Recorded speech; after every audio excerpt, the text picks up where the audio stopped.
आप सभी लिसनर्स का एक्सट्रीम मोटिवेशन में फिर से स्वागत है। जैसा कि आप सब जानते ही हो, थिंक एंड ग्रो रिच की कंप्लीट ऑडियो बुक की सीरीज स्टार्ट हो चुकी है, जिसका अभी तक पहला चैप्टर हो चुका है। और हाँ लिसनर्स, मैं आप सबसे यह भी जानना चाहूंगा कि इस ऑडियो बुक के बाद कौन सी कंप्लीट ऑडियो बुक की सीरीज स्टार्ट की जाए। आप सभी कमेंट करके जरूर बताएं। तो चलिए बिना कोई टाइम वेस्ट किए आज का चैप्टर शुरू करते हैं, जिसका नाम है इच्छा, सभी उपलब्धियों का प्रारंभिक बिंदु। और यही वह चैप्टर है जिसकी मदद से हम धनवान होने की तरफ अपना पहला कदम बढ़ाएंगे। तो चलिए जल्दी से आगे बढ़ते हैं। धनवान होने की तरफ पहला कदम। जब एडविन सी बर्न्स 30 से अधिक साल पहले ऑरेंज न्यू जर्सी में मालगाड़ी से नीचे उतरे, भले ही वे एक भिखमंगे के समान दिखाई देते हों, लेकिन उनके विचार एक राजा जैसे थे। जब उन्होंने रेल की पटरियों से थॉमस अल्वा एडिसन के कार्यालय जाने का रास्ता पकड़ा, तो उनका माइंड काम में लगा हुआ था। उन्होंने अपने आप को एडिसन के समक्ष देखा। उन्होंने अपने आप को मिस्टर एडिसन से अपने जीवन के उपभोग्य जुनून के उपयोग का एक अवसर देने का अनुरोध करते हुए सुना। महान आविष्कारक का व्यापार साझीदार बनने की एक धधकती हुई इच्छा। बर्न्स की इच्छा एक उम्मीद भर नहीं थी, यह एक कामना भर नहीं थी, यह एक तीक्ष्ण धड़कती हुई इच्छा थी जो बाकी सब कुछ को पार कर चुकी थी। यह सुनिश्चित थी, जब उन्होंने एडिसन का दरवाजा खटखटाया तो यह इच्छा नई नहीं थी, यह बर्न्स पर एक लंबे समय से हावी इच्छा थी। शुरुआत में जब यह इच्छा पहली बार उनके दिमाग में प्रकट हुई, हो सकता है कि तब शायद यह केवल एक इच्छा थी, लेकिन जब वे इसके साथ एडिसन के समक्ष पेश हुए, तब यह कोई मात्र इच्छा नहीं थी। कुछ साल बाद एडविन सी बर्न्स एक बार फिर एडिसन के सामने उसी कार्यालय में खड़े थे, जहां उन्होंने पहली बार आविष्कारक से मुलाकात की थी। उनकी इच्छा इस बार वास्तविकता में बदल चुकी थी। वे एडिसन के साथ व्यापार में थे। उनके जीवन पर हावी होने वाला सपना एक वास्तविकता बन गया था। आज जो लोग बर्न्स को जानते हैं, वे जीवन में उन्हें मिले ब्रेक की वजह से उनसे ईर्ष्या करते हैं। वे उनकी सफलता की वजह की जांच करने की मुसीबत को समझे बिना स्वयं को उनकी जीत के दिनों में देखते हैं। बर्न्स सफल रहे क्योंकि उन्होंने एक सुनिश्चित लक्ष्य चुना। उन्होंने अपनी सारी ऊर्जा, अपनी सारी इच्छा शक्ति, अपने सारे प्रयास, अपना सब कुछ उस लक्ष्य के पीछे लगा दिया था। वे पहले दिन ही एडिसन के साझीदार नहीं बन गए थे, वे सेवक के काम से शुरू करने की सामग्री थे, जब तक कि यह उन्हें अपने घोषित लक्ष्य की ओर एक कदम उठाने का एक अवसर प्रदान करता। वे जिस अवसर की तलाश में थे, उसके उपस्थित होने से पहले 5 साल बीत गए थे। उन सभी वर्षों के दौरान आशा की एक भी किरण नहीं थी। उनकी इच्छा की प्राप्ति का उनसे एक भी वादा नहीं किया गया था। खुद को छोड़कर सभी को वे एडिसन के व्यापार चक्र में एक और दांते की तरह ही दिखाई दे रहे थे। लेकिन उनके मन में बहुत पहले के उसी दिन से जब वे पहली बार वहां काम करने आए थे, वे समय के हर मिनट एडिसन के साझीदार थे। यह निश्चित इच्छा शक्ति का एक उल्लेखनीय उदाहरण है। बर्न्स ने अपने लक्ष्य को जीता क्योंकि वे और कुछ भी चाहते थे। उसकी तुलना में उनका मिस्टर एडिसन का व्यापार साझीदार बनने की इच्छा अधिक थी। उन्होंने एक योजना बनाई जिसके द्वारा उस उद्देश्य को प्राप्त करना था, लेकिन उन्होंने अपने पीछे के सभी पुलों को जला दिया। वे अपनी इच्छा से खड़े थे जब तक कि यह उनके जीवन का एक हावी जुनून और अंत में एक तथ्य न बन गया। जब वे ऑरेंज गए, उन्होंने खुद से यह नहीं कहा था कि मैं एडिसन को अपने लिए एक सुविधाजनक नौकरी देने के लिए प्रेरित करने की कोशिश करूंगा। उन्होंने कहा, मैं एडिसन से मिलूंगा और उन्हें नोटिस दूंगा कि मैं उनके साथ व्यवसाय करने के लिए आया हूं। उन्होंने ऐसा नहीं कहा। मैं कुछ महीनों वहां काम करूंगा और यदि मुझे कोई प्रोत्साहन नहीं मिलता तो मैं उसे छोड़ दूंगा और कहीं दूसरी जगह नौकरी ढूंढ लूंगा। उन्होंने कहा था, मैं कहीं भी शुरू कर दूंगा। मैं वह कुछ भी करूंगा जो एडिसन मुझे करने के लिए कहेंगे, लेकिन अंततः मैं उनका साझेदार बन जाऊंगा। उन्होंने ऐसा नहीं कहा। एडिसन के संगठन में मैं जो पाना चाहता हूं, उसमें असफल होने की स्थिति में मैं एक और अवसर के लिए अपनी आंखें खुली रखूंगा। उन्होंने कहा था, इस दुनिया में बस एक ही चीज है जिसे पाना मैंने निर्धारित किया है और वह थॉमस अल्वा एडिसन के साथ एक व्यापार साझेदारी है। मैं अपने पीछे लौटने के सभी पुलों को जला दूंगा और अपने पूरे भविष्य को मैं जो चाहता हूं उसे पाने की अपनी क्षमता को दांव पर लगा दूंगा। उन्होंने अपने पीछे हटने का कोई संभव तरीका नहीं छोड़ा था। उन्हें जीतना या फिर नष्ट हो जाना था। दोस्तों, अगर आपको हमारी ऑडियो बुक अच्छी लग रही है तो आप इसको लाइक, सब्सक्राइब एंड शेयर भी कर सकते हैं। तो चलिए आगे बढ़ते हैं। सफलता की बंश की कहानी के पीछे यही सब कुछ है।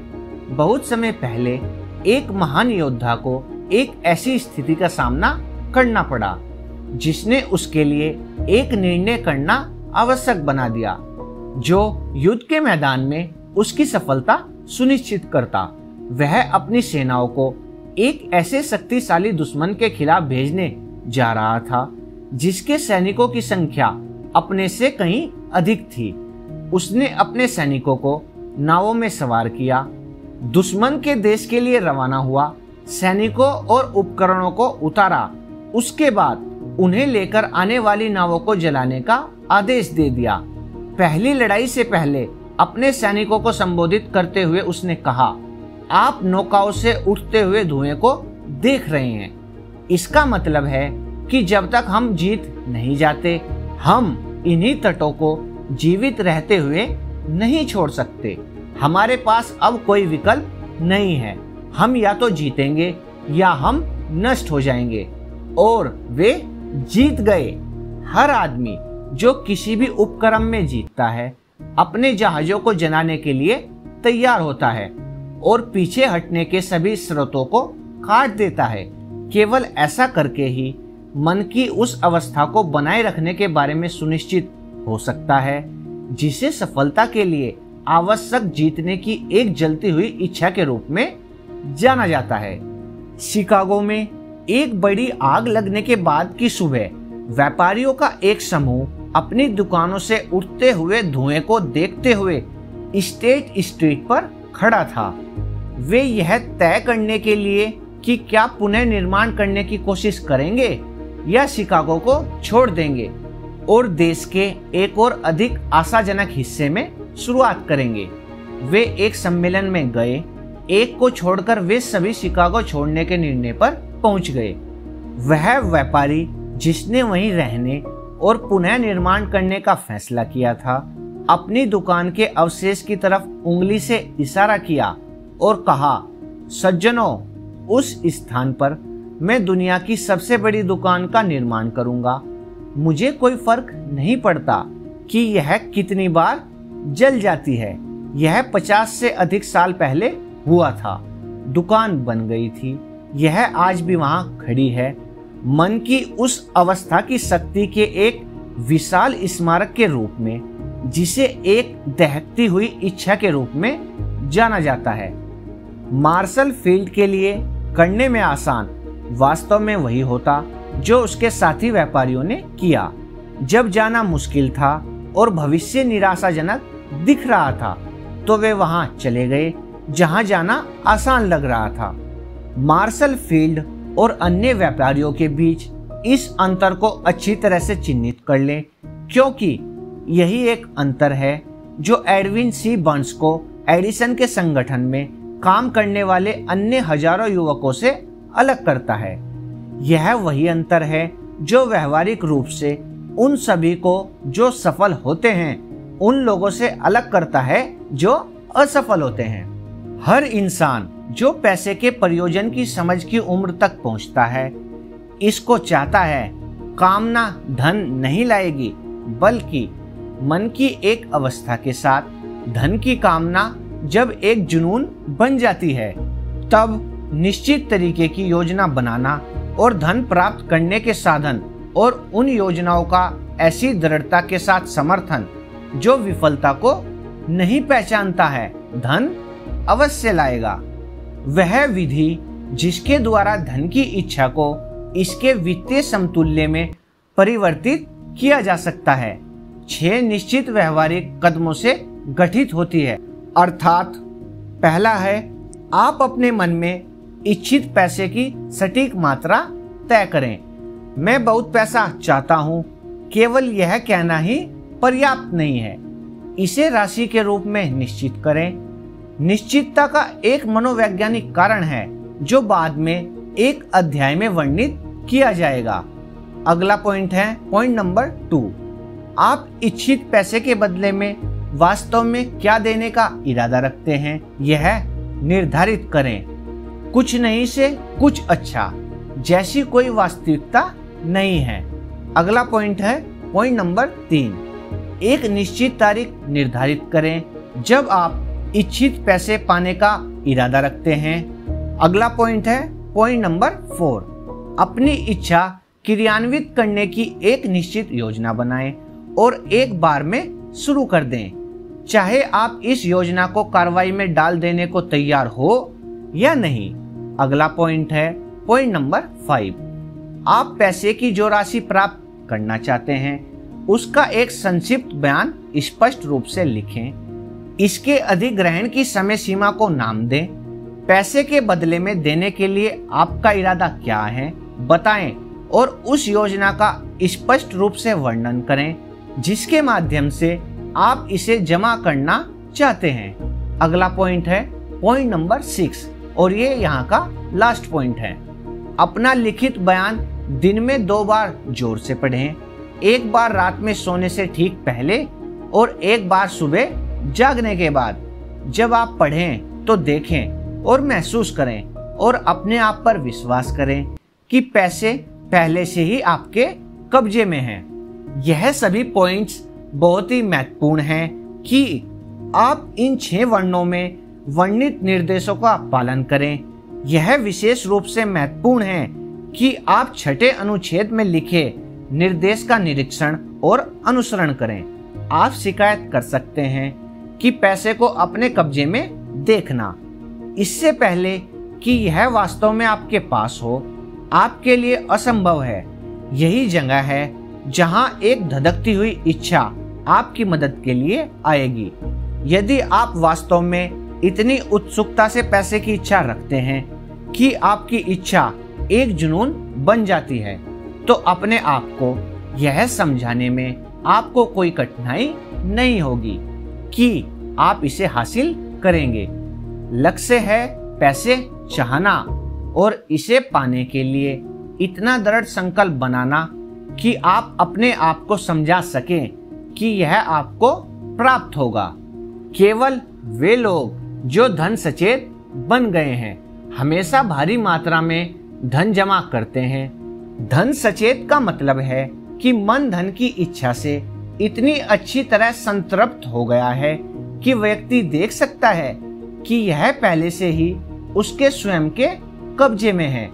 और दीक्षित जो मानव मन के काम करने के सिद्धांतों में शिक्षित नहीं किया गया है, उसे ये निर्देश अव्यावहारिक दिखाई दे सकते हैं। यह उन सभी के लिए मददगार हो सकता है जो 6 चरणों की सुदृढ़ता को पहचानने में असमर्थ हैं। जो जानकारी वे देती हैं, जिसे एंड्रयू कार्नेगी ने, जिसने स्टील मिलों में एक साधारण मजदूर के रूप में शुरुआत की थी, लेकिन अपनी छोटी शुरुआत के बावजूद इन सिद्धांतों को अपने लिए $100 मिलियन से काफी अधिक के एक भाग्य की उपज बनाने के लिए प्रबंधित करते हुए प्राप्त किया था। आगे यह जानने में भी मदद कर सकता है कि यहाँ सिफारिश किए गए 6 चरणों की स्वर्गीय थॉमस अल्वा एडिसन द्वारा ध्यान से छानबीन की गई थी, जिन्होंने न केवल धन के संचय के लिए आवश्यक बल्कि किसी निश्चित लक्ष्य की प्राप्ति के लिए भी आवश्यक कदम होने के रूप में उन पर अपने अनुमोदन की मोहर लगाई है। ये कदम कठिन परिश्रम की मांग नहीं करते, ये किसी बलिदान की मांग नहीं करते, इनके लिए किसी को उपहासजनक या विश्वसनीय बनने की आवश्यकता नहीं है। इनको लागू करने के लिए भारी भरकम मात्रा में शिक्षा की मांग नहीं की जाती है, लेकिन इन 6 चरणों का सफल अनुप्रयोग किसी व्यक्ति को यह देखने और समझने में सक्षम करने के लिए पर्याप्त कल्पना की मांग करता है कि धन का संचय एक मौके, अच्छी किस्मत और भाग्य पर नहीं छोड़ा जा सकता। लोगों को पता होना चाहिए कि वे सभी जिन्होंने एक बड़ा भाग्य पाया है, उन्होंने धन हासिल करने से पहले एक निश्चित मात्रा में वासना, कामना, सपना देखना, उम्मीद करना और नियोजन का कार्य किया है। आप ठीक यहाँ जान भी सकते हैं कि आपको कभी भी बड़ी मात्रा में धन नहीं प्राप्त हो सकता है जब तक कि आप धन की तीव्रतम इच्छा में अपने आप काम नहीं कर सकते हैं और वास्तव में विश्वास नहीं करते हैं कि आप इसे प्राप्त कर सकते हैं। आप यह भी जानते हो सकते हैं कि सभ्यता की शुरुआत से आज तक हर एक महान नेता एक स्वप्नदर्शी था। ईसाई धर्म आज दुनिया में सबसे बड़ी समतावान शक्ति है क्योंकि इसके संस्थापक एक गहन स्वप्नदर्शी थे, जिनके पास वास्तविकताओं को भौतिक रूप में बदलने से पहले उन्हें उनके मानसिक और आध्यात्मिक रूप में देखने की दृष्टि और कल्पना थी। दोस्तों, अगर आप अपनी कल्पना में बहुत सारा धन नहीं देखते हैं तो आप अपने बैंक बैलेंस में उन्हें कभी नहीं देखेंगे। व्यवहारिक स्वप्नदर्शियों के लिए आज जितने महान अवसर मौजूद हैं, वैसा अमेरिका के इतिहास में पहले कभी नहीं रहा है। 6 साल के आर्थिक पतन ने सभी लोगों को काफी हद तक एक ही स्तर पर नीचे गिरा दिया है।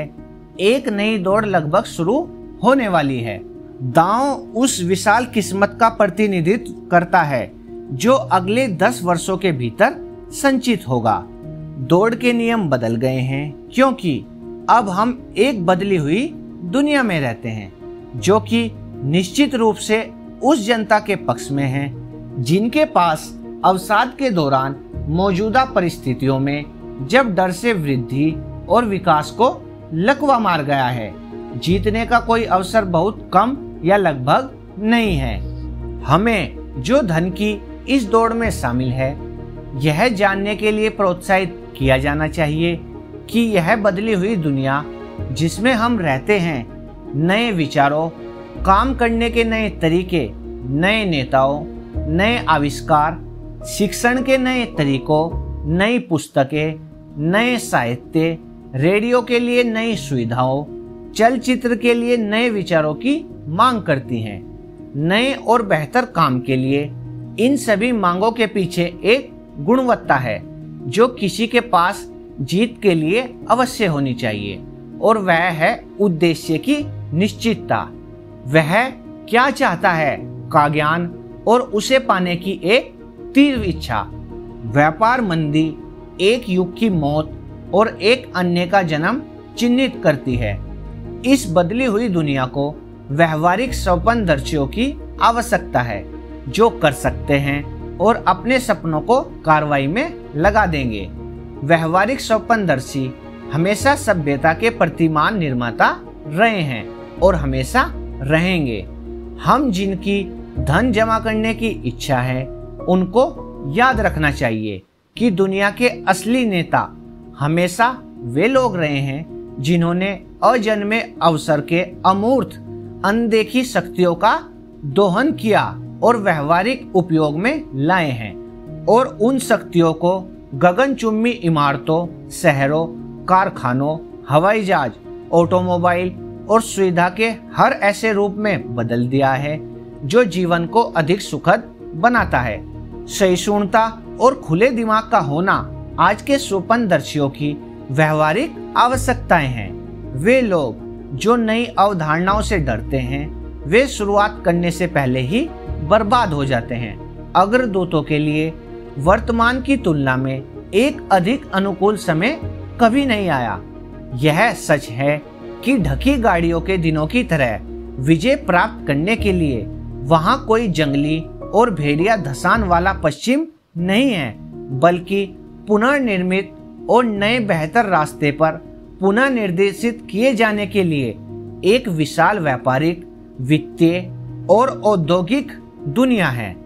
धन का अपना हिस्सा प्राप्त करने की योजना में किसी को भी स्वप्नदर्शी की खिल्ली उड़ाने के लिए आपको प्रभावित करने ना दें। इस बदली हुई दुनिया में बड़ा दांव जीतने के लिए आपको अतीत के महान अग्रदूतों की भावनाओं को पकड़ना होगा, जिनके सपनों ने सभ्यता को वह सब कुछ दिया है जो मूल्यवान है। आत्मा जो हमारे अपने देश के जीवन रक्त के रूप में कार्य करती है। हमारी प्रतिभा का विकास और विपणन के लिए आपका और मेरा अवसर है। हमें यह नहीं भूलना चाहिए कि कोलंबस ने एक अज्ञात दुनिया का सपना देखा। ऐसी एक दुनिया के अस्तित्व पर अपना जीवन दांव पर लगा दिया और इसका पता लगा लिया। महान खगोल शास्त्री कोपरनिकस ने दुनिया की बहुलता का सपना देखा था और उनका पता लगाया। उनके विजय प्राप्त कर लेने के बाद किसी ने भी अव्यवहारिक के रूप में उनकी निंदा नहीं की। इसके बजाय दुनिया ने उसकी कब्र की पूजा की। इस प्रकार एक बार फिर साबित हो गया कि सफलता को किसी अफसोस की आवश्यकता नहीं है। असफलता अन्यत्र उपस्थिति की अनुमति नहीं देती है। यदि आप जो चीज करने की इच्छा रखते हैं वह सही है और आप उसमें विश्वास करते हैं तो आगे बढ़ें और उसे कर डालें। अपने सपने को आर पार डाल दें और अगर आपका अस्थायी हार से सामना भी हो तो कभी भी ध्यान ना दें कि वे क्या कहते हैं। वे शायद नहीं जानते कि प्रत्येक असफलता अपने साथ एक समतुल्य सफलता का बीज अवश्य लाती है। गरीब और अशिक्षित हेनरी फोर्ड ने बिना घोड़ा एक गाड़ी का सपना देखा था। सहायक मौके का इंतजार किए बिना उसके पास जो भी उपकरण थे वे उन्हीं के साथ काम करने में लग गए और अब उनके सपने का सबूत पूरी पृथ्वी को कसे हुए है। उन्होंने किसी भी आदमी जो कभी रहते थे उनसे अधिक पहियों को संचालन में डाल दिया था, क्योंकि वे अपने सपनों को मदद करने में डरते नहीं थे। थॉमस एडिसन ने एक ऐसे दीपक का सपना देखा जो बिजली द्वारा संचालित किया जा सकता है। उन्होंने अपने सपने को कार्य रूप देने के लिए जहां वे खड़े थे वहीं से शुरुआत कर दी और 10,000 से अधिक विफलताओं के बावजूद उस सपने के साथ वे इसके एक भौतिक वास्तविकता बन जाने तक खड़े रहे थे। व्यवहारिक सपने देखना छोड़े नहीं। वेहलन ने एक सिगार स्टोर श्रृंखला का सपना देखा।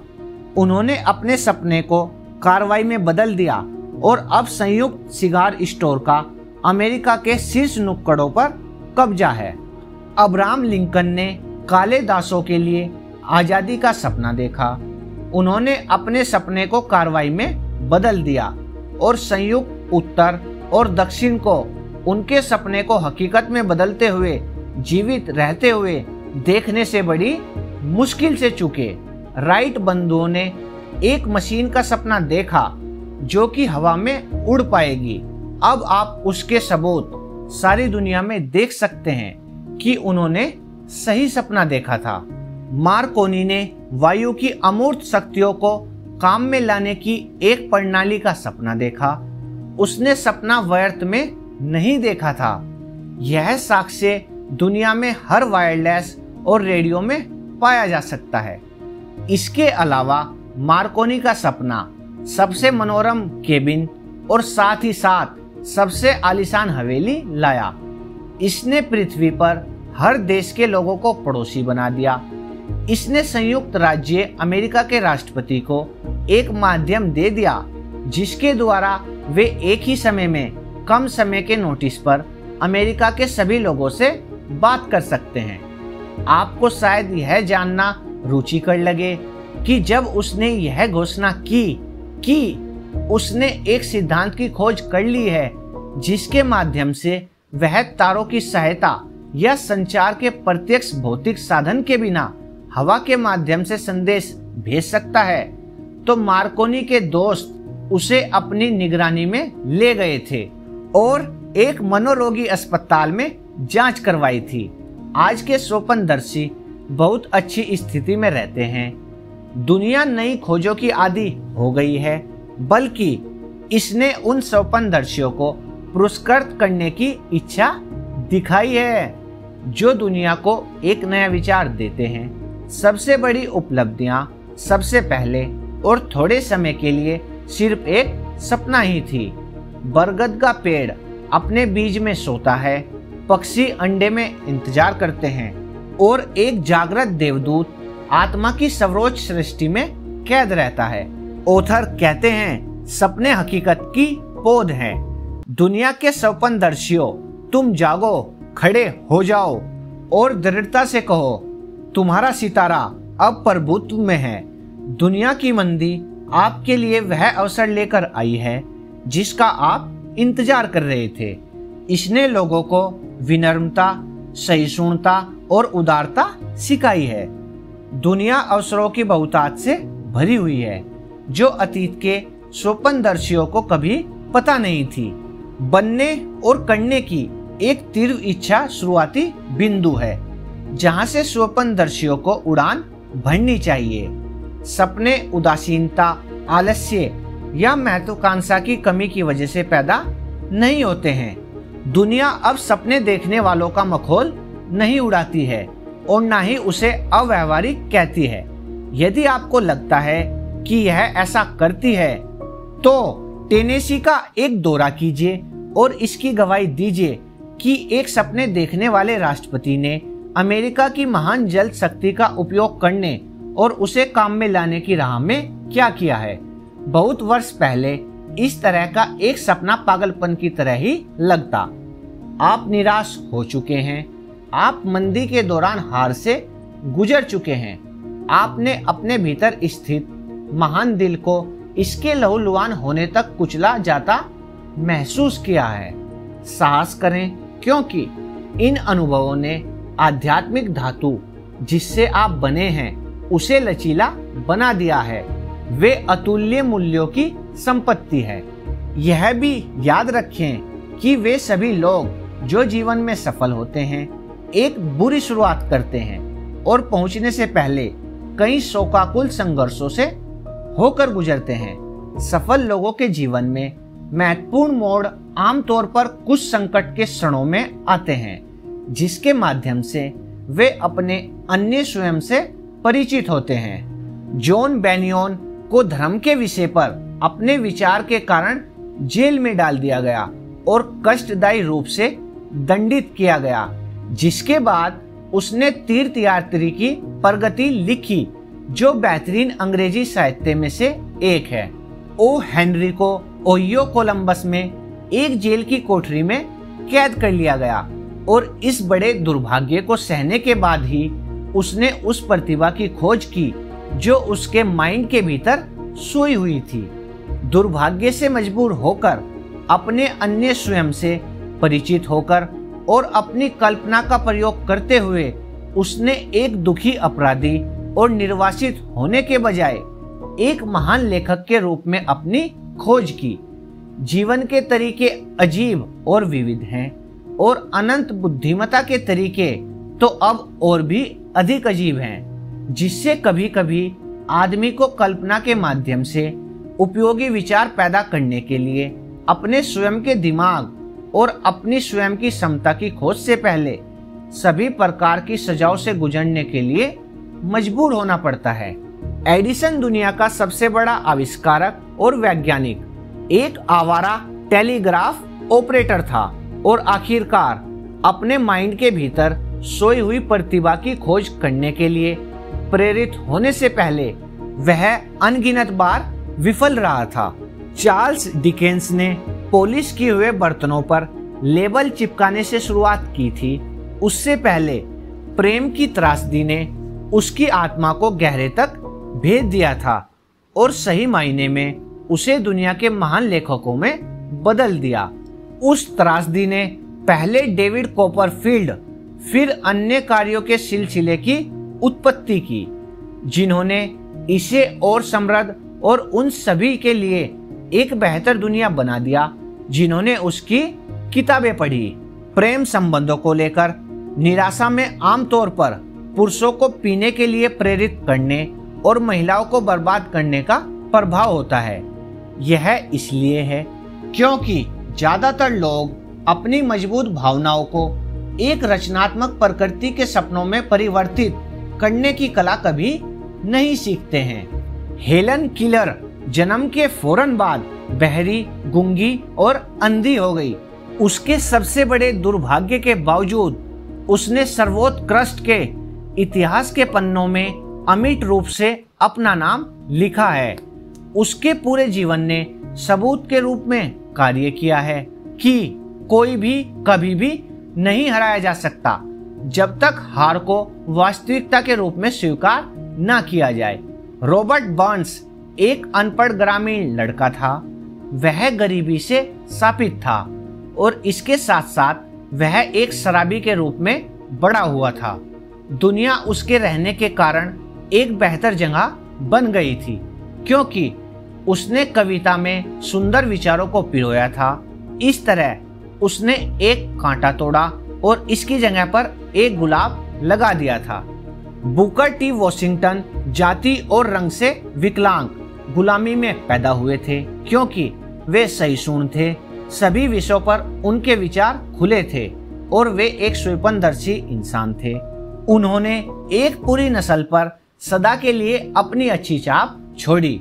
बीथोवेन बहरे थे, मिल्टन अंधे थे, लेकिन उनके नाम तब तक रहेंगे जब तक समय रहेगा क्योंकि उन्होंने सपना देखा और अपने सपनों को संगठित विचार में परिवर्तित किया। अगले अध्याय पर जाने से पहले अपने मन में नए सिरा से आशा की रोशनी, विश्वास, साहस और सहिष्णुता जागृत करें। यदि आपके पास दिमाग की ये स्थितियां और वर्णित सिद्धांतों पर कार्य करने का ज्ञान है तो बाकी और जो कुछ आपको चाहिए जब आप इसके लिए तैयार होंगे वह आपके पास आ जाएगा। इमर्सन अपने विचार इन शब्दों में व्यक्त करते हैं। हर कहावत, हर किताब, हर पर्याय जो सहायता और आराम के लिए आपसे संबंधित है, खुले या घुमावदार मार्ग से निश्चित रूप से घर आ जाएगा। हर दोस्त जो बहुत शानदार नहीं होगा लेकिन उसकी आत्मा में महानता और करुणा होगी जो तुम्हें अपने आलिंगन में संभाल कर रखेगा। एक चीज को चाहने और उसे पाने के लिए तैयार होने के बीच एक अंतर होता है। कोई भी किसी चीज के लिए तब तक तैयार नहीं होता जब तक उसे विश्वास ना हो कि वह इसे हासिल कर सकता है। मन की स्थिति विश्वास की होनी चाहिए, मात्र आशा या इच्छा नहीं। ग्रहणशीलता विश्वास के लिए आवश्यक है। बंद दिमाग आस्था, साहस और विश्वास को प्रेरित नहीं करता। याद रखें, दुख और गरीबी को स्वीकार करने के लिए आवश्यक प्रयासों की तुलना में बहुतायत और समृद्धि की मांग करने के लिए जीवन में उच्च लक्ष्य के लिए कोई अधिक प्रयास की आवश्यकता नहीं होती है।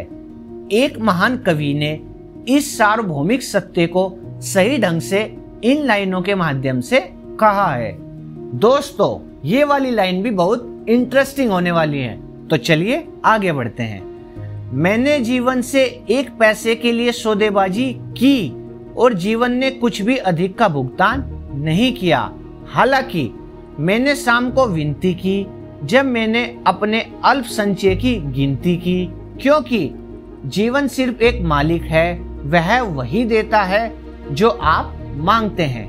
लेकिन यदि एक बार आपने मजदूरी निर्धारित कर ली, फिर क्यों? आपको कार्य वहन करना चाहिए। मैंने एक सेवक के भाड़े पर काम किया, केवल निराशा जानने के लिए। मैंने जीवन से जो भी मजदूरी मांगी होती, जीवन ने स्वेच्छा से चुका दिया होता। इच्छा प्रकृति माँ को पराजित करती है। इस अध्याय के लिए एक उपयुक्त शिखर के रूप में मैं सबसे असामान्य व्यक्तियों, जिन्हें आज तक मैंने जाना है, में से एक का परिचय कराना चाहता हूँ। मैंने उसे पहली बार 24 साल पहले उसके पैदा होने के कुछ ही मिनटों बाद देखा था। वह कानों के किसी भी शारीरिक लक्षण के बिना दुनिया में आया और डॉक्टर पर राय देने का दबाव डालने पर उसने स्वीकार किया कि शायद बच्चा जीवन भर के लिए बहरा और गूंगा हो सकता है। मैंने डॉक्टर की राय को चुनौती दी।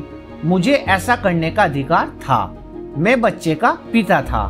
मैं भी एक निर्णय पर पहुंच गया और एक राय प्रदान की, लेकिन मैंने अपनी राय चुपचाप व्यक्त की। अपने दिल की गोपनीयता में मैंने फैसला किया कि मेरे बेटे को सुनना और बोलना होगा। प्रकृति एक बच्चे को कान के बिना भेज सकती थी, लेकिन प्रकृति मुझे पीड़ा की वास्तविकता को स्वीकार करने के लिए प्रवृत्त नहीं कर सकती थी। मैं जानता था कि मेरे अपने मन में मेरा बेटा सुनेगा और बोलेगा। कैसे मैं विश्वस्त था, कोई तरीका अवश्य होगा, और मैं जानता था कि मैं यह खोज लूंगा। मैं अमर इमर्सन के शब्दों के बारे में सोच रहा था। चीजों को पूरा पाठ्यक्रम हमें आस्था रखना सिखाता है। हमें केवल आज्ञा मानने की जरूरत है। हम में से प्रत्येक के लिए मार्गदर्शन है और धीरे से सुनकर हम सही शब्द सुन लेंगे। सही शब्द इच्छा। किसी भी अन्य चीज से अधिक मैंने इच्छा की कि मेरे बेटे को एक बहरा गूंगा नहीं होना चाहिए। उस इच्छा से मैं कभी पीछे नहीं हटा, एक पल के लिए भी नहीं। कई साल पहले मैंने लिखा था, हमारी एकमात्र सीमाएं वही होती है जो हम अपने मन में स्थापित करते हैं। पहली बार मुझे हैरानी हुई कि वह बयान सत्य था। मेरे सामने बिस्तर पर पड़ा एक अभी अभी पैदा हुआ बच्चा था, सुनने के प्राकृतिक उपकरणों से विहीन। भले ही वह सुन और बोल सके, वह स्पष्ट रूप से जीवन भर के लिए विरूपित था। निश्चित रूप से यह एक सीमा थी जिसे उस बच्चे ने अपने खुद के मन में स्थापित नहीं किया था। मैं इसके बारे में क्या कर सकता था? किसी तरह मैं कानों की सहायता के बिना उसके मस्तिष्क को ध्वनि संदेश पहुंचाने के साधन और तरीकों के लिए उस बच्चे के मन में अपनी तीव्र इच्छा का प्रत्यारोपण करने का रास्ता खोज लूंगा। जितनी जल्दी बच्चा सहयोग करने लायक बड़ा होता, मैं उसके दिमाग को सुनने की तीव्र इच्छा से इस प्रकार पूरी तरह भर देता कि प्रकृति इसके अपने तरीकों द्वारा इसे भौतिक वास्तविकता में बदल देती। इस सारी सोच ने मेरे अपने मन में जगह बना ली, लेकिन मैंने इसके बारे में किसी से बात नहीं की। हर दिन मैं एक बेटे का मूक बधिर होना स्वीकार नहीं करने की उस प्रतिज्ञा को दोहराता जो मैंने खुद से की थी। जैसे ही वह बड़ा हुआ और अपने चारों ओर की चीजों पर ध्यान देना शुरू किया, हमने देखा कि उसके पास थोड़ी मात्रा में सुनने की शक्ति है। जब वह उस उम्र में पहुंचा जहां बच्चे आमतौर पर बात करना शुरू कर देते हैं, उसने बात करने का कोई प्रयास नहीं किया, लेकिन हम उसके कार्यों से बता सकते थे कि वह थोड़ी थोड़ी कुछ आवाजें सुन सकता है। यही सब मैं जानना चाहता था। मैं आश्वस्त था कि यदि वह थोड़ा भी सुन सकता है तो वह शायद अधिक से अधिक सुनने की क्षमता का विकास कर सकता है। फिर ऐसा कुछ हुआ जिसने मुझे आशा दी। यह पूरी तरह से एक अनपेक्षित स्रोत से आया। हमने एक विक्ट्रोला खरीदा। जब बच्चे ने पहली बार संगीत सुना, वह परम आनंद में चला गया और तुरंत मशीन को हथिया लिया। जल्द ही उसने उनमें से कुछ निश्चित रिकॉर्ड्स की अपनी पसंद प्रदर्शित की। टिपरेरी का रास्ता लंबा है। एक अवसर पर विक्ट्रोला के सामने खड़े होकर डिब्बे के किनारों को दांतों से जोर से पकड़कर उसने वह हिस्सा 2 घंटे तक बार बार बजाया।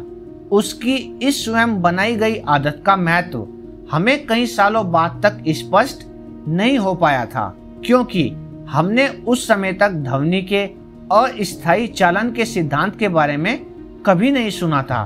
उसके द्वारा विक्ट्रोला का प्रयोग करने के बाद मैंने पाया कि जब उसके कर्ण मूल या मस्तिष्क के आधार पर मैं अपने होठों से स्पर्श करके बात करता था, वह मुझे काफी स्पष्ट रूप से सुन सकता था।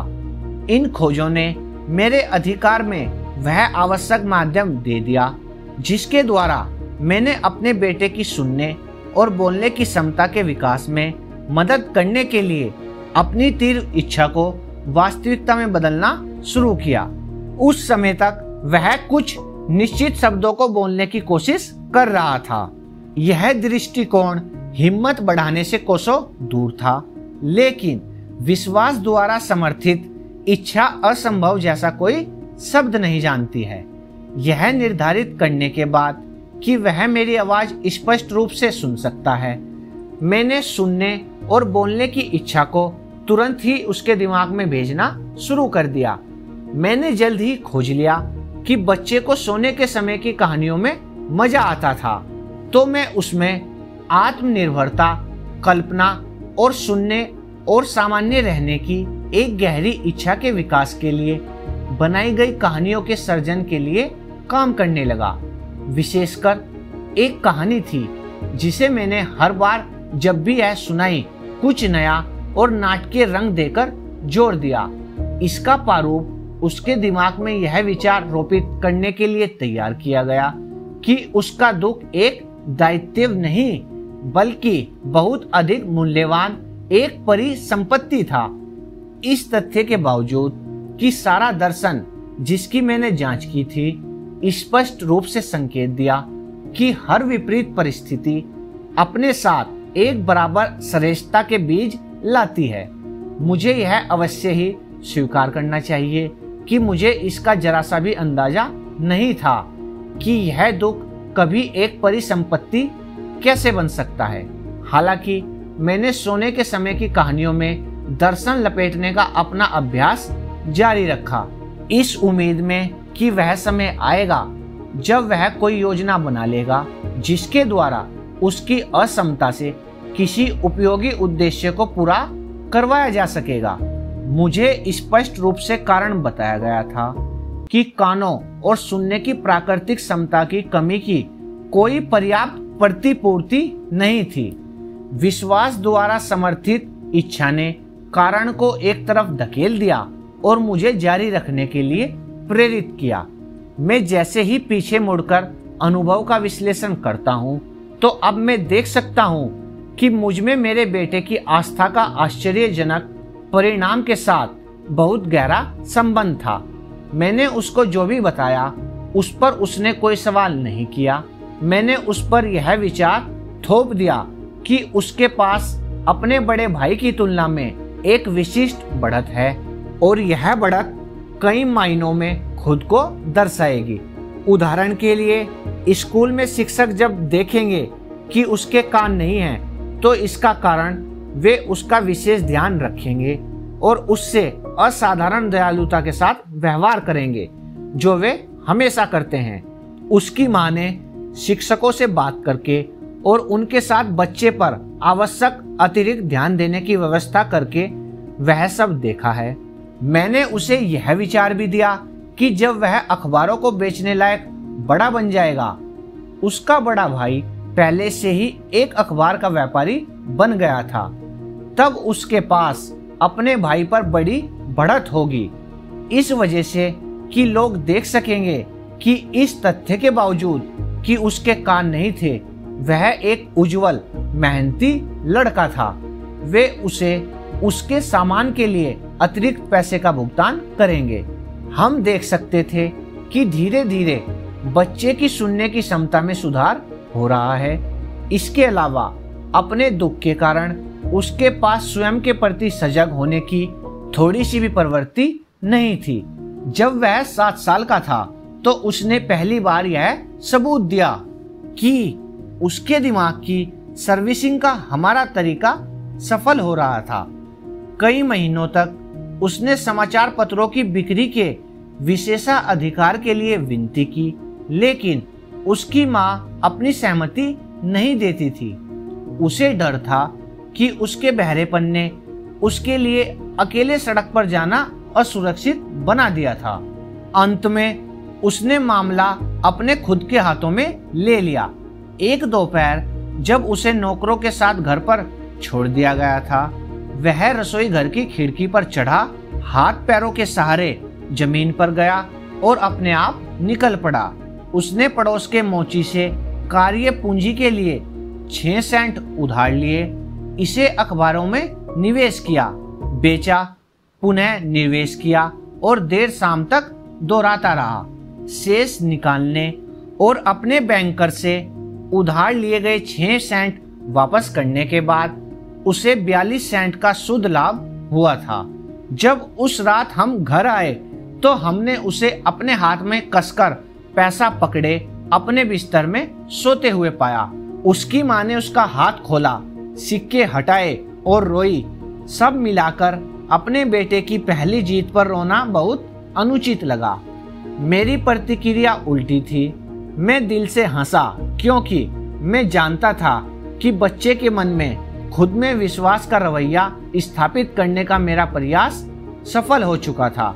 उसकी माँ ने देखा अपने पहले व्यापार उद्यम में एक छोटा सा बहरा लड़का जो सड़कों पर बाहर चला गया, पैसा कमाने के लिए अपने जीवन को खतरे में डाल दिया।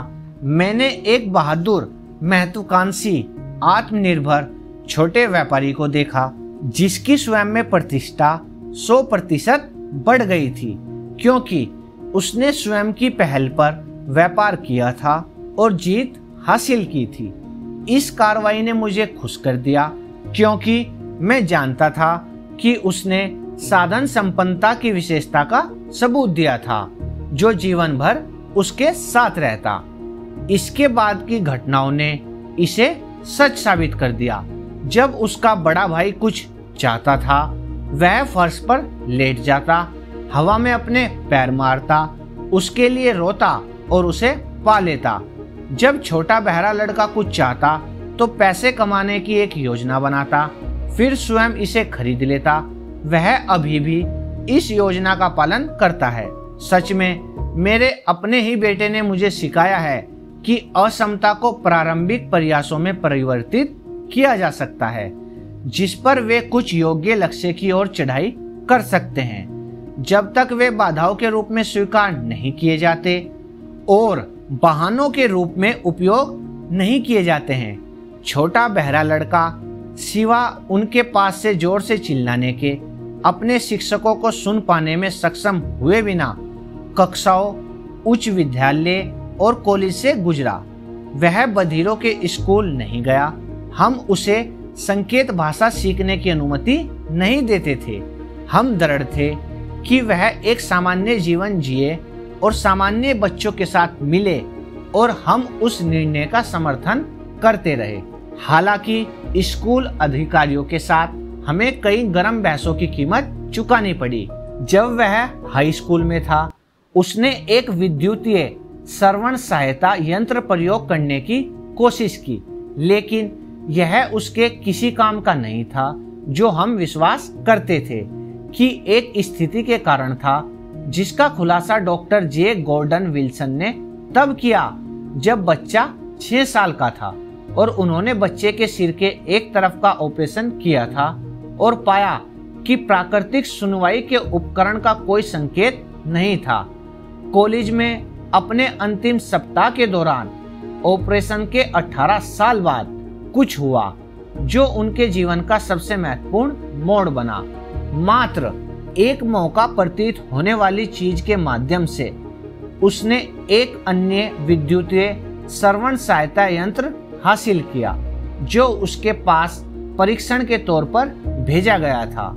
इसी तरह के एक उपकरण के साथ अपनी निराशा के कारण वह इसके परीक्षण के बारे में सुस्त था।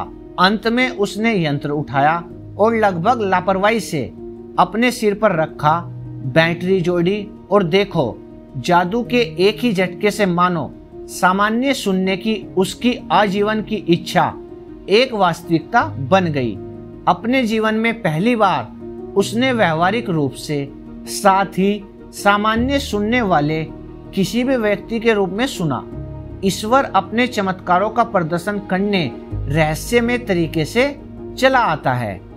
उस बदली हुई दुनिया के कारण अत्यंत खुश होकर जो उसके श्रवण यंत्र के माध्यम से उसके पास लाई गई थी, वह टेलीफोन की तरफ दौड़ा, माँ को फोन किया और अच्छी तरह से उसकी आवाज सुनी। अगले दिन उसने अपने जीवन में पहली बार कक्षा में स्पष्ट रूप से अपने प्रोफेसरों की आवाज सुनी। इससे पहले वह केवल उन्हें तब सुन सकता था जब वे कम दूरी से चिल्लाते थे। उसने रेडियो सुना, उसने बात करते चित्रों को सुना।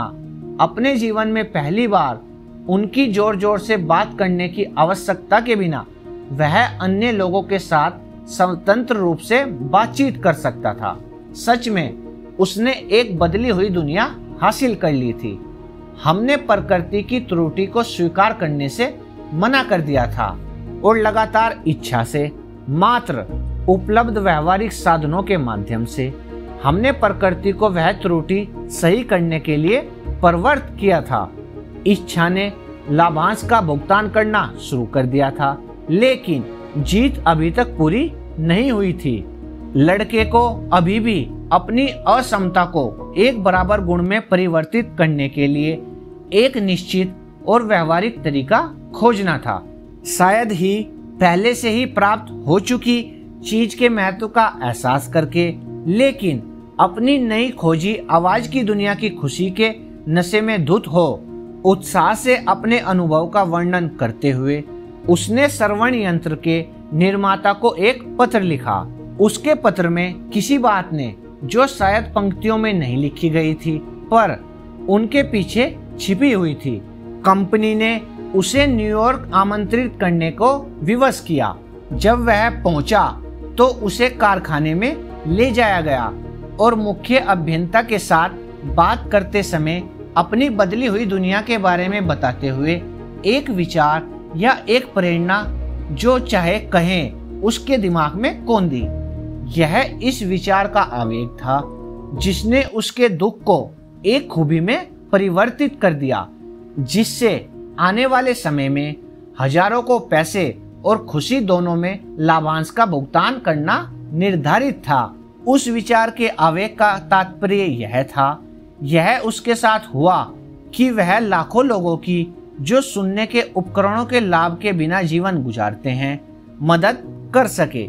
यदि वह उन्हें अपनी बदली हुई दुनिया की कहानी बताने का एक रास्ता खोज सके, वह उसी समय अपने शेष जीवन को बधिर लोगों को उपयोगी सेवा प्रदान करने के लिए समर्पित करने के निर्णय पर पहुंच गया। पूरे 1 महीने तक उसने गहन अनुसंधान किया, जिसके दौरान उसने श्रवण यंत्र निर्माता की पूरी विपणन प्रणाली का विश्लेषण किया और अपनी नई खोजी गई बदली हुई दुनिया पूरी दुनिया के श्रवण बाधितों के साथ साझा करने के प्रयोजन से उन लोगों के साथ संवाद स्थापित करने के तरीके और साधन बनाए। जब यह पूरा हो गया था तो उसने अपने निष्कर्षों पर आधारित 2 साल की लिखित योजना प्रस्तुत की। जब उसने योजना कंपनी के सामने प्रस्तुत की तो उसे अपनी महत्वाकांक्षा पूरी करने के उद्देश्य से तुरंत ही एक पद दे दिया गया था। जब वह काम करने गया तब उसका सपना बहुत छोटा सा था। हजारों बहरे लोगों के लिए आशा और व्यवहारिक राहत लाना उसकी किस्मत में लिखा था, जो उसकी मदद के बिना हमेशा के लिए गूंगे बहरे रहकर बर्बाद हो गए होते। अपने श्रवण यंत्र के निर्माता के साथ जुड़ने के कुछ ही समय बाद उसने अपनी कंपनी द्वारा आयोजित की गई गूंगे बहरों को सुनने और बात करने में शिक्षण के उद्देश्य के लिए एक कक्षा में भाग लेने के लिए मुझे आमंत्रित किया। मैंने शिक्षा के ऐसे एक रूप के बारे में नहीं सुना था, इसलिए मैंने कक्षा का दौरा किया इस उलझन में, लेकिन उम्मीद के साथ कि मेरा समय पूरी तरह से बर्बाद नहीं होगा। यहाँ मैंने एक प्रदर्शन देखा जिसने मुझे उस कार्य की एक बहुत विस्तृत दृष्टि दी, जिसे मैंने अपने बेटे के मन में सामान्य रूप से सुनने की इच्छा जगाने और जिंदा रखने के लिए किया था। मैंने गूंगों बहरों को उसी आत्म अनुप्रयोग के माध्यम से वास्तव में सुनना और बात करना सिखाया जाते हुए देखा, जिसका मैंने 20 से अधिक वर्ष पहले अपने बेटे को गूंगे बहरेपन से बचाने में इस्तेमाल किया था।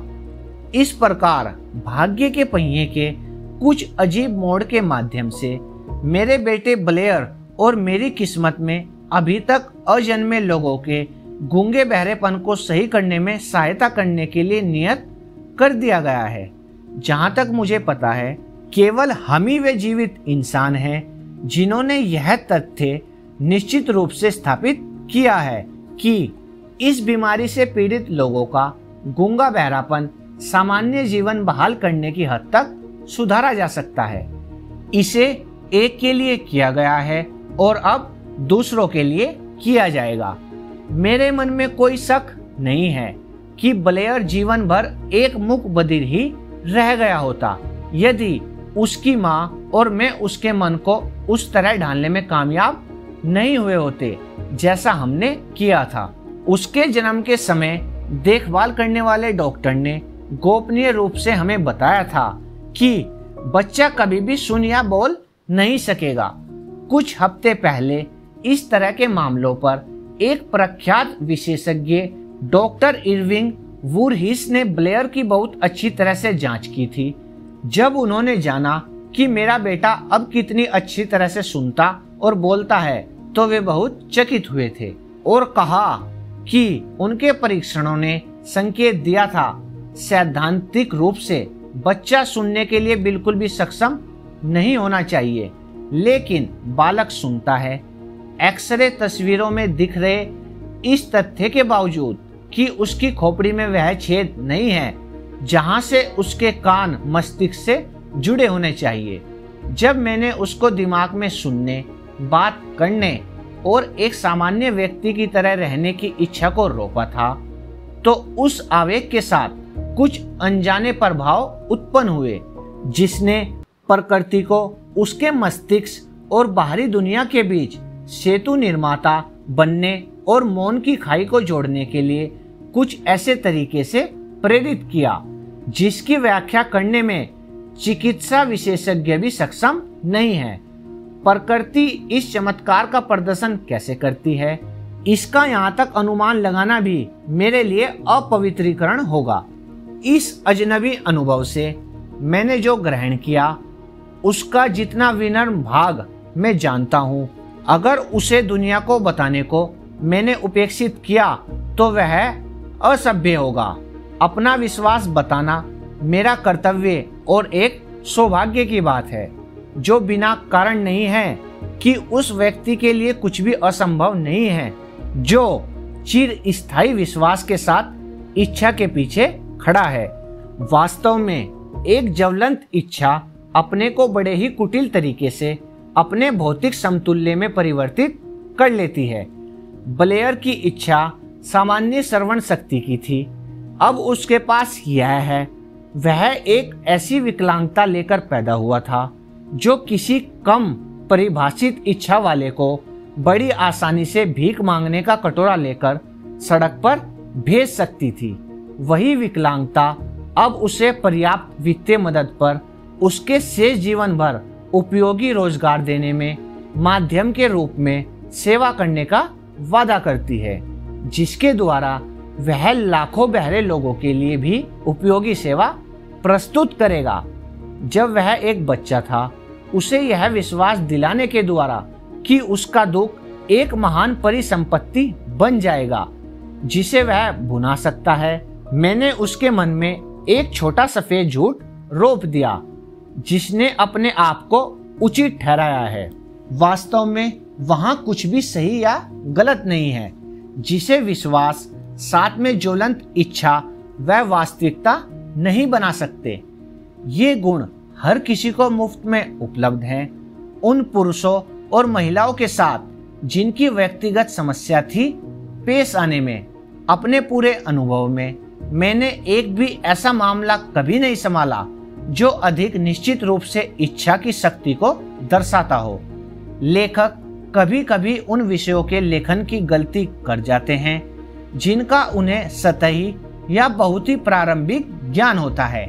यह मेरा सौभाग्य रहा है कि मुझे इच्छा की शक्ति की सुदृढ़ता का अपने ही बेटे के दुख के माध्यम से परीक्षण का अवसर प्राप्त हुआ है। शायद यह दैवीय संयोग ही था कि यह अनुभव मुझे इस रूप में प्राप्त हुआ। जब इच्छा को परीक्षण के लिए रखा जाता है तब क्या होता है, इसके एक उदाहरण के रूप में पेश करने के लिए निश्चित रूप से उसकी तुलना में कोई भी बेहतर तरीके से तैयार नहीं था। यदि प्रकृति माँ की इच्छा के सामने झुकती है, क्या यह तर्कसंगत है कि लोग मात्र ही एक ज्वलंत इच्छा को हरा सकते हैं? मानव मन की शक्ति अजीब और सहज है। हम उस पद्धति को समझ नहीं पाते जिसके द्वारा यह अपनी पहुंच के भीतर हर परिस्थिति, हर व्यक्ति, हर भौतिक वस्तुओं का उपयोग इच्छा को अपने भौतिक समकक्ष में बदलने के एक साधन के रूप में करती है। शायद विज्ञान भविष्य में इस रहस्य को उजागर करेगा। मैंने अपने बेटे के मन में उसी तरह सुनने और बात करने की इच्छा को रोपा जैसे कोई भी सामान्य व्यक्ति सुनता है और बोलता है। वह इच्छा अब एक वास्तविकता बन चुकी है। मैंने उसके दिमाग में उसकी सबसे बड़ी बाधा को उसकी सबसे बड़ी संपत्ति में परिवर्तित करने की इच्छा बोई। वह इच्छा मूर्तिमान हो गई है। काम करने का वह ढंग जिसके द्वारा यह अद्भुत परिणाम प्राप्त किया गया था, वर्णन करना मुश्किल नहीं है। इसमें 3 बहुत स्पष्ट तथ्य शामिल है। पहला, मैंने सामान्य श्रवण क्षमता की इच्छा के साथ आस्था को मिश्रित किया जिसे मैंने अपने बेटे को दे दिया। दूसरा, मैंने उपलब्ध हर कल्पनीय तरीके से लगातार सतत प्रयास के माध्यम से वर्षों की अवधि में अपनी इच्छा उसे भेजी। तीसरा, उसने मुझ पर विश्वास किया। जैसे ही यह अध्याय पूरा होने जा रहा था, मैडम सुमान हैंक की मौत की खबर आई थी। समाचार प्रेषण में एक छोटा सा अनुच्छेद इस असामान्य महिला की एक गायिका के रूप में शानदार सफलता का संकेत देता है। मैंने अनुच्छेद को उद्धृत किया है क्योंकि इसमें जो संकेत निहित हैं वह इच्छा के अलावा अन्य कुछ भी नहीं है। अपने शुरुआती कैरियर में मैडम सुमान हैंक ने वियना कोर्ट ओपेरा के निदेशक से उनके द्वारा अपनी आवाज का परीक्षण कराने के लिए मुलाकात की थी, लेकिन उन्होंने यह परीक्षण नहीं किया। भद्दे और खराब कपड़े पहने लड़की पर एक नजर डालने के बाद उन्होंने कहा, कोई बहुत धीरे से नहीं, इस तरह के चेहरे के साथ और बिल्कुल ही बिना किसी व्यक्तित्व के ओपेरा में सफल होने की आप कभी उम्मीद कैसे कर सकती हैं? मेरे अच्छे बच्चे, यह विचार छोड़ दो, एक सिलाई मशीन खरीदो और काम पर जाओ। आप कभी एक गायक नहीं बन सकते, कभी नहीं। एक लंबा समय है। वियना कोर्ट ओपेरा के एक निदेशक गायन की तकनीक के बारे में ज्यादा जानते थे, इच्छा की शक्ति के बारे में। जब इसे एक जुनून के अनुपात में मान लिया जाता है, वे कम ही जानते थे। यदि वे उस शक्ति के बारे में अधिक जानते होते तो उन्होंने एक अवसर दिए बिना प्रतिभा की निंदा करने की गलती नहीं की होती। कई साल पहले मेरे एक व्यापारी सहयोगी बीमार हो गए थे। समय बीतने के साथ उनकी स्थिति और भी बदतर हो गई और अंत में उन्हें एक ऑपरेशन के लिए अस्पताल ले जाया गया। उन्हें ऑपरेटिंग रूम में ले जाने से ठीक पहले मैंने उन्हें देखा और आश्चर्य में पड़ गया कि कोई उनको उनकी तरह दुबला और क्षीण व्यक्ति संभवतः एक बड़े ऑपरेशन से सफलतापूर्वक कैसे गुजर सकता है। चिकित्सक ने मुझे चेतावनी दी कि उसे फिर से जीवित देखने का कोई भी मौका बहुत कम था। लेकिन वह डॉक्टर की राय थी, यह रोगी की राय नहीं थी। उसे स्ट्रेचर पर ले जाने से ठीक पहले वह अस्पष्टता से फुसफुसाया था, चीफ, आप परेशान मत हो, मैं कुछ ही दिनों में यहाँ से बाहर आ जाऊंगा। पास में मौजूद नर्स ने मुझे दया के साथ देखा, लेकिन मरीज सुरक्षित रूप से बाहर आ गया था। यह सब खत्म हो जाने पर उसके चिकित्सक ने कहा था, कुछ नहीं बल्कि उसकी खुद की इच्छा ने उसे जिंदा बचाया है। वह जीवित नहीं बचा होता यदि उसने मृत्यु की संभावना को स्वीकार करने से मना नहीं कर दिया होता। मैं विश्वास द्वारा समर्थित इच्छा की शक्ति में विश्वास करता हूँ, क्योंकि मैंने इस शक्ति को बहुत निचले स्तर से शुरुआत करने वाले लोगों को सत्ता और धन के शिखरों पर पहुंचते हुए देखा है। मैंने इसे विपत्तिग्रस्त लोगों पर दबा हुआ खजाने लुटाते हुए देखा है। मैंने इसे सैकड़ों अलग अलग तरीकों से पराजित हुए लोगों के लिए बाद में वापसी का मंचन करने के माध्यम के रूप में सेवा करते देखा है। मैंने इसे प्रकृति द्वारा कान के बिना ही दुनिया में भेजे होने के बावजूद अपने ही बेटे को एक सामान्य, सुखी, सफल जीवन प्रदान करते देखा है। एक व्यक्ति की इच्छा की शक्ति का दोहन और उपयोग कैसे कर सकता है, इसका इस किताब के इस और बाद के अध्यायों के माध्यम से जवाब दिया गया है। अमेरिका के ज्ञात इतिहास में अब तक के सबसे लंबे समय तक रहने वाले और शायद सबसे अधिक विनाशकारी मंदी के अंत में दुनिया को यह संदेश प्रसारित किया जा रहा है। यह अनुमान करना उचित है कि यह संदेश कई ऐसे लोगों के ध्यान में आ सकता है जो लोग मंदी की मार से घायल हो गए हैं। वे लोग जिन्होंने अपना भविष्य गंवा दिया है, दूसरे अन्य लोग जिन्होंने अपने पदों को खो दिया है, और बड़ी संख्या में वे लोग जिन्हें अपनी योजनाओं का पुनर्निर्माण करना और एक वापसी का मंचन चाहिए। इन सभी को मैं यह सोच संप्रेषित करना चाहता हूँ कि सभी उपलब्धियाँ, उनकी प्रकृति या उनका उद्देश्य चाहे कुछ भी हो सकते हैं, कुछ निश्चित वस्तुओं की एक तीव्र ज्वलंत इच्छा के साथ शुरू होती है। मानसिक रसायन शास्त्र के कुछ अज्ञात और शक्तिशाली सिद्धांत के माध्यम से, जिसका उसने कभी खुलासा नहीं किया है, प्रकृति वह कुछ मजबूत इच्छा के आवेग में लपेटती है जो असंभव जैसे किसी शब्द को नहीं पहचानती है और विफलता जैसी किसी वास्तविकता को स्वीकार नहीं करती है। तो दोस्तों, आज की ऑडियो बुक में इतना ही। जुड़े रहिए एक्सट्रीम मोटिवेशन के साथ। Thank you.